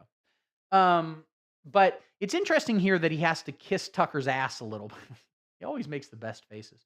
You're getting your message out. You're very good at communication, at marketing. I love it. It's good. Because again, he doesn't have any actual values. He doesn't care about anything Tucker Carlson just said in terms of Israel, in terms of Jews, in terms of Christianity. He does not give a shit about a fuck about any of that. It is all just selling used cars. That's all he cares about. So he does not regard Tucker in any way as an ideologue or even as a political figure, but as a colleague, or perhaps more honestly, as competition. In specific questions, says, yep, we went to your house, we made the offer, then we spent some time together. I came to Maine and we did your show, and we've had a couple good conversations together. So I believe in you. I think you're funny, quirky, very good communication, and you have your way of doing. By the way, quirky is the way he just says gay. It's what he says instead of the F slur. When things, it's almost like you do twist words a lot, and I noticed you did that with me. He hates Catholics. You know, he hates this. Catholics hate the Jews, and all this stuff that you did. It's a little bit of your shtick, which I get. But let me kind of get into a few. So I'm a big fan of how he's doing this in a smoke-filled dark room. This is the serious room. Is this the same set as he does the other stuff on? He's got like multiple cameras going on. He got Brett Ratner to show up and direct this, presumably. Few things I want to address with you in this video, and maybe you're not aware of it. Few things you need to know about me. My number one priority is to make sure America stays as the greatest country in the world. Period. Full stop. I'm America first. I'm a Christian, non-denominational Christian that you need to know about me. And by the way, he doesn't say Christian number 2, which would have been interesting. Now, here's the thing, right? And he says non-denominational because he wants to, because first off, he's not a Christian. He doesn't give a fuck. He doesn't go to church. He doesn't care. He was raised Islamic or something. Maybe he wasn't. I don't know. It doesn't matter. He's the least godly man who's ever fucking lived. But, what was I saying? Yes. When he says, I'm America first, number one, that is literally antithetical to the philosophy he espouses on his program all the time. Talking about capitalism, competition, that's number one. The philosophy with which he espouses explicitly states that you need to put yourself first and get yours and fuck everybody else. Okay? So he'll say, I'm America first, I'm number one, to make the stupid SEALs clap and go, whoop, whoop, whoop, whoop, whoop. In reality, he doesn't give a shit about America. All right? He'll move to Israel if Benjamin Netanyahu paid him enough. I'm Armenian, which, by the way, the first nation that accepted Christianity as their religion was Armenians. And the only not ones that fact-check debate that. Armenians on them being first is Assyrians, and my dad is Assyrian. Maybe that's the reason why my parents divorced each other. It is interesting that he says, I'm Armenian, but my dad is Assyrian. So you're not Assyrian too? Twice, married each other and divorced each other. So Armenian, Assyrian, Christian, America first. I want this thing to be the greatest country in the world. I want capitalism to be common sense for everybody to realize that if Sure. So again, yeah, capitalism is definitionally not committed to a nation state. It can't be. You can't because the whole point of capitalism is, the capital is above all. Capital rules above all, competition above all, et cetera, ruthless. You can't really have nationalism in the same way with capitalism. People have tried. It doesn't really work. Because at a certain point, the crazy nationalists threaten the money a little bit and it becomes a whole goddamn thing. Oh yeah. So the thing about Patrick Bet-David, I'll often have this when I'm, again, arguing with people on Facebook, arguing with Republicans on Facebook, which is a really good use of my time. They'll often go into weird personal anecdotes that don't seem terribly relevant to anything we're talking about. And you just got to be like, I don't give a shit about your life. I do not care. And I know, for him, he's just filibustering. I think it's literally a sales technique he learned that if you talk to someone long enough, they'll be more bought in. They'll feel worse not buying something from you because you're like, I don't know. I talked as indicated by the tariffs. Exactly. If you talk to someone for an hour, they're like, I don't know. I guess I wasted an hour of my life. Might as well, might as well do it. So I think that's why he rambles on like this. But I'm just like, dude, your life is not that interesting, to be entirely honest with you. You claim to think it is. It's not. If a new person wants to come up and have their dreams become a reality, I want that to be out there. But I wonder if that's where you are today. You were always there for many years until what's happened with you the last couple of years. So let me kind of address a few things. So you said something a couple weeks ago. You said, sure. Looks like he's filming this on the set of Unsolved Mysteries. Robert Stack is going to come out any moment now. Sharia law has made Islamic societies more advanced than the West. That is interesting. Yes. So I've said before that Islam is the final stage for all of these guys. They're like weird Christian nationalists, but what they're looking for cannot be found in Christianity, certainly not in American Christianity, but it can be found in Islam. And Tucker Carlson, again, is not a religious person whatsoever, but he's an anti-Semite, or at least is appealing to anti-Semites for money and views and things of that nature. And so it does make sense that he embraces Sharia law, because that is, what these people actually want at the end of the day. It's interesting. Sharia law has made Islamic societies more advanced than the West. It's a pretty bold statement. I mean, it's like you're selling Sharia law more than you're selling America. You had a guest on a couple weeks ago. Your guest said, that capitalism should not be anywhere near Christianity. Christianity is socialism at its core. You almost agreed with them. You're like, yes. And you almost agree. Is he going to actually address that? I think that, people have debates about that and say well, Jesus was a socialist or whatever. And I think it's a little silly. First off, quite frankly, it's a little silly to take the Bible seriously at all. Kind of period, full stop right there. It's a silly book. It was all made up a long time ago by people who had never seen an ice cube. All right. It's nonsense. But I think that it's a little silly to sort of take a bunch of broad teachings in this ancient religious text and try to put them into a more modern political framework. But I certainly understand why people would say that Jesus was a socialist. A lot of the things he said, and more importantly, a lot of the things he said that people actually really like, that have lasted throughout the centuries to, arrive into a lot of Christian teaching nowadays, is more socialist. But help the poor, help the others. But again, he's not describing a government, okay? And that's why mixing politics and religion is nasty and no good. You shouldn't be allowed to do it. Read with them. So, socialism, Christianity at its core, you almost sound like you're supporting maybe a Mamdani in New York or maybe an Ilhan Omar. Maybe those two will be in your podcast in the next few months. I don't know. I'm trying to see what you're solving for. See, it is interesting how these guys will be like, maybe Mamdani's going to be on your podcast. And everyone on the left is like, I love Mamdani. He makes me cry. And to them, they're like, he's the fucking devil and the boogeyman. It's very weird. That's what he's doing here. He's trying to discredit him in the eyes of his audience. Now, when he says, Christianity is socialist and capitalism should be far away from Christianity, would love to hear him say his defense of Christ being a capitalist figure. I think that would be a harder argument to make. And he'd have to admit that he's a capitalist first and then a Christian. And of course, he's not actually a Christian. He's making all that up. But he wants his audience to believe he is a Christian. Well, number two. He said he's America first, number one. Christian, number two. Salesman, number three. Father, number four. Minority baseball team owner. And that he owns a minority of the team. And he is a minority, both at the same time. this is kind of where I'm at with my life that most people don't know about, but let me kind of share it with you. For 7.5 years, I worked with Mormons. And I Guess do what? not give a shit about I your read life. everything I I could do on not Mormons, care. and I realized it's not a denomination for me. I'm not interested. I watch all the videos you're not supposed to watch. Ask me how many bad experiences I had with Videos Mormons. is he Zero. talking about? They're phenomenal people. I work with Seventh-day Adventists, and I learned that on Saturdays. You know, there's Saturday, the Sunday, all Jehovah's these Witness different things. people, right? Very interesting. Guy named Juan Rivas, big community. Not for me, but guess what? I got along with them.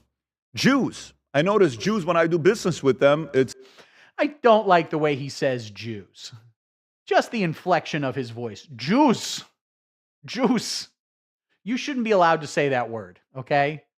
You say people of the circumcised faith. That is what you should say. very interesting. If you negotiate with them, they're going to be very, very making sure they get all the benefits on their side. A little But problematic ask me how many here. times I've had issues with Jews. Don't Never. know.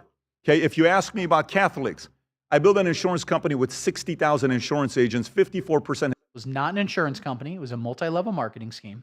Hispanic. And what do you think most Hispanics are? Catholics. Never think had that's true. one Again, issue not with gonna a verify single that, but sounds Catholic right. in my life. And last but not least, Islam, Muslim. misspoke. I lived with them for 11 years. When you say Sharia law has made Islamic societies more advanced than the West, I lived with the IRGC and the Hezbollahs in Iran, where my mother and my sister were frightened to walk outside. That's this guy. I lived with them, okay? Not hypotheticals. And, you know, we are now both very wealthy. You come from a very wealthy. Again, and there's plenty of criticisms of the Islamic faith, of all religious faiths, but, that one as well. I don't like when the criticism becomes of the Islamic people. There are many radical Islamic people that exist in the world, and I would wish for them to be as far away from levels of power as possible. And I would say that about any radical religious group. I'm not a particularly big fan of theocracies, as I've pointed out. But I don't care about your life, dude. You're just giving anecdotes here. Sorry that you had a bad experience. It's not like, come on, what are you talking about? family. I think you also may have married into a wealthy family. You made a lot of money. That was some fucking shade you threw right there. I think he might have married into a wealthy. I think it was his dad who married. Maybe Tucker married into wealth too. I'm not sure, but his dad married into wealth. Yeah.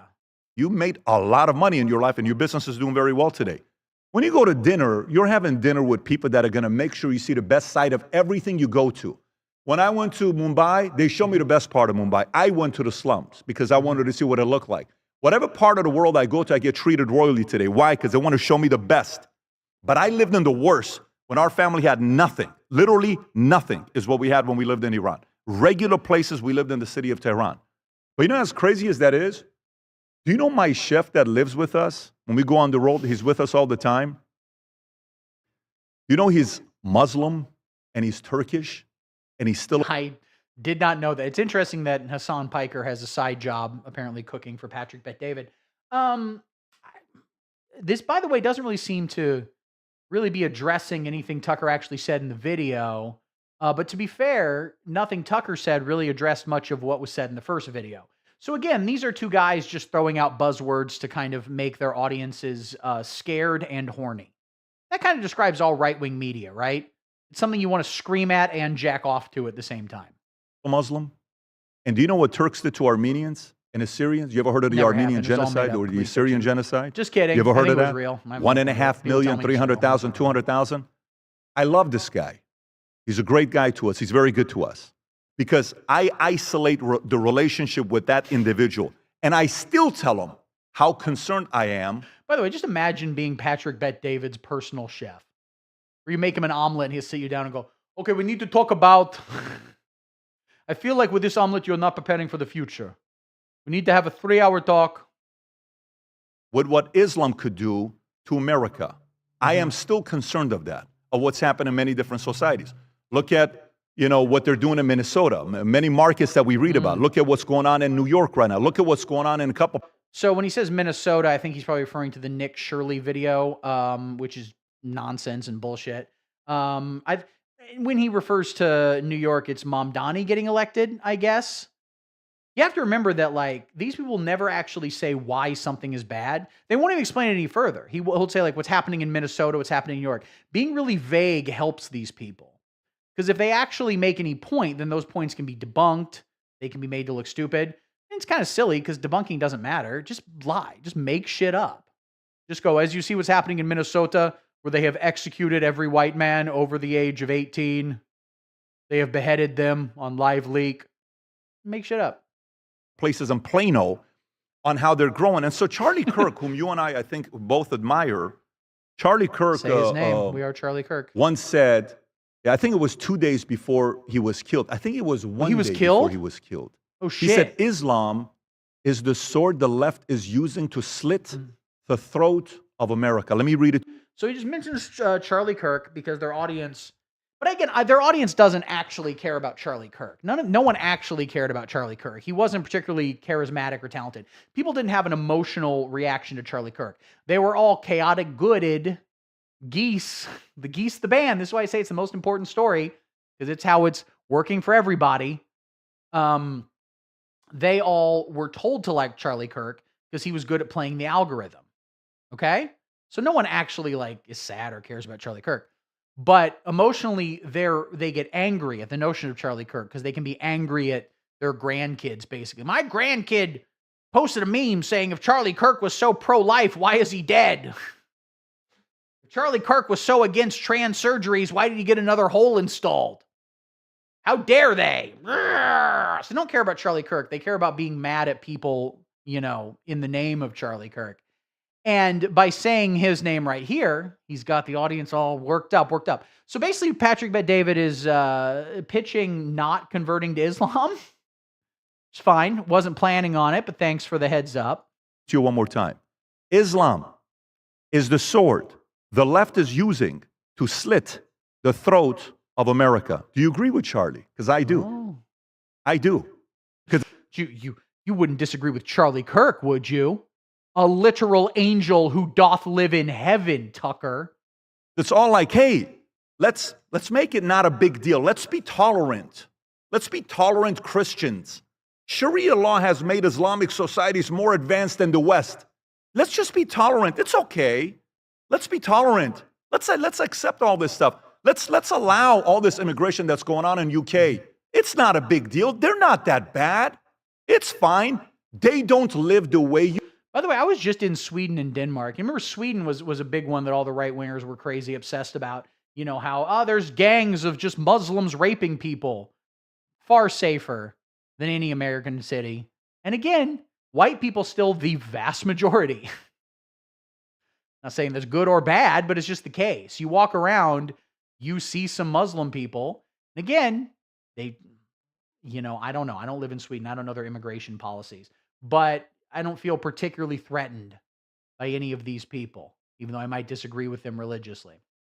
I don't feel particularly threatened by any of these people. Certainly, just objectively, they're going to commit less crime than all the white people.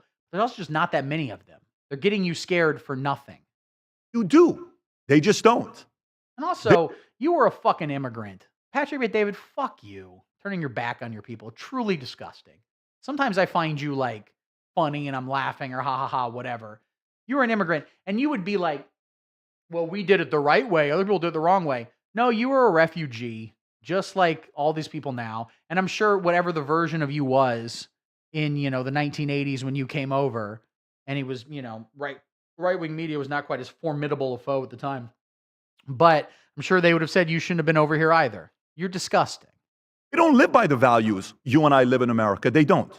Now, if you I have a lot of friends that, like Andrew Tate chose to become a Muslim. If you've already converted, but you've not made the announcement publicly, listen, to each his own. Oh. You're making that decision as an adult. I support it. More power to you. But you shouldn't support it. You just said you hate these people and they're destroying America. You shouldn't support that. Like, I think that right-wing grifters like you are destroying America, and I hate it, and I don't support you becoming that. PBD ladder puller, 100%. And this is, so his main argument against Tucker Carlson seems to be you're secretly a Muslim. my priority is America first. Okay. My priority is America to like make sure third. we advance America in a way that young men are able to make enough money to get married and have 3+ kids, preferably 4, and be able to have their kids' dream become a reality. Weirdly specific. Where if they want to go build a business and make billions, do it. If you want to make millions, do it. If you want to go in the military, do it. If you want to go out there and By the way, I think that he's a multi-level marketing scheme human. It's ingrained into his mind. And so I think he's like, have more children so that they can sell, so that they can sell more of my Revlon or whatever the fuck it was. I think PBD came here and started a business to defraud. Yeah, that's the whole thing. He's like, oh man, I want people to have more money. Well, then you shouldn't charge them $2,000 for insurance fees or whatever it is. Because his business, he claimed it was an insurance agency. But as I understand it, he would sell like insurance licenses was really the thing to people. And then he would push people to sell more insurance licenses to other people. So he didn't make a lot of money from actually selling insurance. It was pretty much all just from preying on desperate, poor people. It's disgusting. It truly is vile to do this. To find desperate people, starving moms, and to steal all their money. He's a gross person. I sincerely do not like him as a human being. have a regular job, making $58,000 a year at whatever company, but you're happy about your job because you're a school teacher, go do it. That's what I want. And as a Christian man, non-denominational, Christ is king, I say that comfortably. My life changed the day I accepted Jesus Christ as my Christ is Savior. King is just a Nazi. January dinosaur. 21st of 2004. I will Here say that that you know to a the date. Jew, to a Muslim, to a Catholic, to anybody. That's my faith. And every day I fall short. When we first moved to Florida for the first 30 days, every single Don't night, care. Do not care. I would walk and I would listen to this version of Amazing Grace because that's the This is the best part. I did pre-watch this. I simply must admit, this is amazing. only thing I relate to. Those words, you know the words. Amazing Grace, how sweet the sound. He's reading it off. Look at this. He was looking up at first. I think he was like, all right, I memorized it, but I have a sheet just to help me if I forget. And then he just immediately starts reading it off a sheet. His favorite song, he'd listen to it every night. Just a weird man walking around the neighborhood. I'm just imagining him carrying a Radio Raheem-esque boombox, just playing Amazing Grace. That, I want to read this thing to you, that saved a wretch like me, like this guy, regular guy, a wretch like me. I once was lost, but now I'm found, was blind, but now I see. Jesus Christ changed my life. And I'm a Christian man saying this, a business owner. Most people don't know what I do throughout the day. I run companies for a living. I'm not a media guy. We've grown this business from 9 employees to 165 employees. It is funny he has I'm to in read meetings it. from morning till night, and I love what I do. Meetings from morning to night, I'm sure. How many Maneks are you doing? Yes. It is, what a coward for not singing it. For just doing like a slam poetry version of it. I once was lost, but now I'm found. Was blind, but now I see. He claims he's in meetings all day. I don't think that's the case. He seems to do a couple-hour podcast every day, maybe a Manekt or two. I'm going to question his work ethic, to be entirely honest with you. Because I live in the greatest country in the world. So, message back to you. I don't want to be enemies with you. Although if you want to be enemies, I'm okay with that as well. It doesn't bother me, but I don't want to be enemies with you Doesn't bother me. I don't know why. That's very funny to me. because I actually want to believe deep down inside you love America. You love America. I want to believe deep down inside you're there. And whether you know this or not, you have a lot of influence right now. I mean, certainly, I think both of these men might hate America conceptually, maybe, but even more so, they hate Americans in the true kind of hate, not in anger, but in just looking down their nose, in dismissal, in utter just like disgusting worms. Give me your money, you disgusting worms. They view Americans as stupid hog people, and to be fair, we are. So, kind of hit the nail on the head with that one, to be entirely honest with you. Do think one of the topics that's going to be an issue on the ballot for 2028 will be. Yeah, it's the thing. Does Tucker really want a white America? It's tough to say if he really wants anything. I mean, it doesn't matter. It's ultimately a distinction without a difference. But I question the degree to which Tucker Carlson's even sincere about white nationalism. I think he mostly just wants to get a paycheck, go fishing in Maine. I don't think he really gives a shit about any of the things he says. Well, maybe. Who knows? Israel, control, APAC, all of that stuff. And I'd like to see how that pans out and how it goes because I like debates. I watch these debates. I watch what takes place. I watch to see where the market is going to. So I don't know. I don't know what you're doing. I don't know if you're trying to get behind a Massey because I think he's a pretty capable, talented guy. I don't know if you want to run. I don't know what you're solving for. I don't know if you're like, well, I don't care if we win the midterms. I don't care. Let a Democrat win. Sometimes America needs to go through the pruning process because I want to see destroy the GOP and start all over again. I don't know. Maybe that's the vision. If it is, more power to you. That's not my vision. My vision isn't that. And I have a sprinkle of libertarian in me because I want to be left alone and just kind of allow me to do that kind of stuff. So whenever I have the conversation and I listen to it, Dave, I agree with a lot of the stuff libertarians also believe in. But I think there's an end to it because we've already started a country the way that we are. The hell does that mean? He says there's an end to it, but like he's mainly obsessed with dumb culture war bullshit. That's the thing.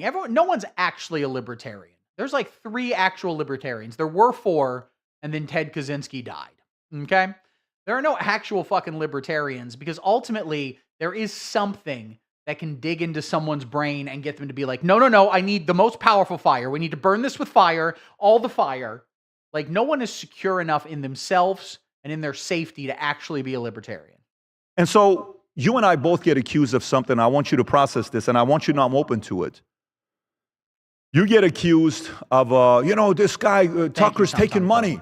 Oh, Pat's a Zionist. He's taking money from Israel. Never been to Israel. APAC messaged me and told me, you want to come to Israel? I said, I have no interest in going to Israel for you to pay for me. I'm going to go one day with my pastor. We've never taken money from any. See, he's going to go one day with his pastor. It's a weird fucking thing to do. Anybody.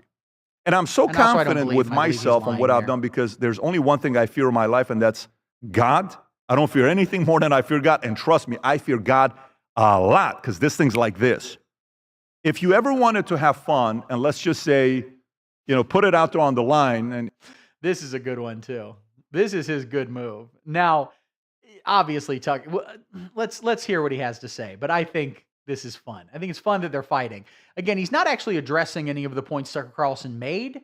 He's kind of just throwing out buzzwords and being like, I think you're secretly Muslim. And again, I'll put the onus on you if you're open to this or not. Let's go hire 3 accounting firms. You pick one, I pick one, and let's get a third party that we both agree on. Maybe like a KPMG, PwC, and BKD, hypothetically. Some of the biggest firms you probably recognize. You have money. You've done well for yourself. Let's have them do audited financials on me, my wife, and you and your wife, and report back to see if I've ever gotten paid from Israel, and report back to see if you've ever gotten paid from Qatar or Pakistan or any of these guys. Now, see, what's interesting to me is he doesn't say Russia, and that's the one that Tucker Carlson is obviously getting paid by. At least he was at one point. Maybe he did switch now. I mean, Patrick Bet-David would know more than I would about this, how all of this stuff works. And obviously, Tucker's getting paid by somebody. Patrick Bet-David, I think, is probably getting paid by somebody. He might also just be like riding, the waves of Republican content. But I think he's probably getting paid. That seems more likely to me. But it's interesting he doesn't say Russia. I'm not quite sure what to make of that.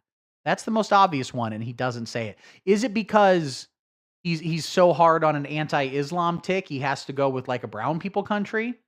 Russia might be too white to get Americans to be mad about it. Tough to say. All the businesses, all the LLCs, all the accounts, you know how this kind of works. They can kind of figure that out. And let's be honest with the audience. Let's be honest with the audience. Well, first time for If everything. you're open to it, I'm available. We'll have to spend $500,000, something like that, because it's going to take a few weeks for them to do it. I am fully open to that idea if you are. And by the way, I know this may make you feel uncomfortable. You don't have to accept this offer. But I'm telling you, I'm comfortable if you want to do it. You don't have to do it because it's a little bit private. So I'm sure you're going to come out and say, how dare he want to look at my wife's bank account? It depends on the Republican. There are a lot of old boomers who still have a fair degree of like, fuck the communists, fuck the Soviets, whatever. But certainly the modern Republican Party is very cool with Russia because, again, nobody thinks or believes anything. Everybody is being geesed into every opinion they actually have, except me. I'm the only honest, real person. And all this other stuff, because some people may say, well, they can pay your wife and not through you. And I get that as well. And that's why I want to be a little bit transparent with you. I've tried many times to build a relationship with you. It's been challenging. But I do want you to know that as a Christian man myself, is he Christian? no He matter hasn't how mentioned that much you go to a place to not want to believe in somebody, I've been instructed by God to try to do my best to have some grace. And I believe in you. I Amazing believe in your grace, even. abilities. But I believe in God and America more than I believe in any man in America, because I've seen many great empires fall. And for as long as I'm alive and I'm kicking, and if God wants to use me as a voice to elevate how amazing of a country we live in, how lucky we are to be here, I'm going to use my voice to elevate that message. I've been doing that since the time I went to dinner with a few different people in LA, and I was inspired and I was finally taught about how. Who are the people he went to dinner with?